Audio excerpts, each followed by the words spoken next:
Yeah, listen, high-performing teams are essential. I think if you don't have them, you're going to always struggle. So I think being clear on what the expectations are. So I think it starts at the recruiting process, to be honest. I think you need to be honest, and we use the word transparent again, but you need to be transparent. I think selling someone on something that is only a dream doesn't help. So, and I'll use my BP days when we were going after really big challenges and problems in the company, and we were the countercultural element to it. My recruiting pitch sounded more like a recruiting pitch for the U.S. Marine Corps. The U.S. Marine Corps, for those that don't know it, had an advertisement that said "the few, the proud, the Marines," and it had a bunch of people working really hard and pictures of boot camp and all these things that were difficult.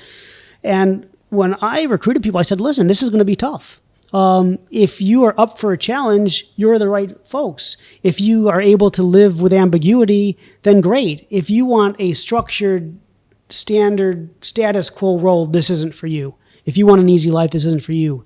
If you want to do something exceptional and you want to be exceptional, then come to us." I'd say that's the same thing in the startup world. If folks aren't willing to step up, stand out, do things differently, they're not right for most companies, especially ones that are trying to scale, trying to grow, trying to innovate. And that's the culture that I've always looked to build. So, building a high performance team starts with those expectations.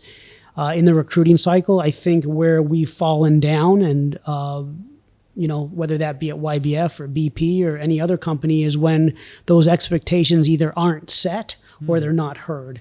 It just doesn't set up the right solution. I think once folks are recruited in, then, it's a balance. It's a balance of a bit of tough love with certainly acknowledging wins, while at the same time always looking to improve and think better.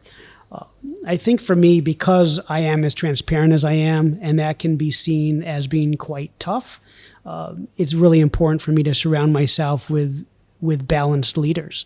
And I think that's the case for anybody else. So if you're on the other side and you are a much more quiet leader, a more thoughtful leader, someone that is more risk adverse, then you need to surround yourself with team members that are willing to take the risk or take the hell on your behalf. So it's finding that balance in teams.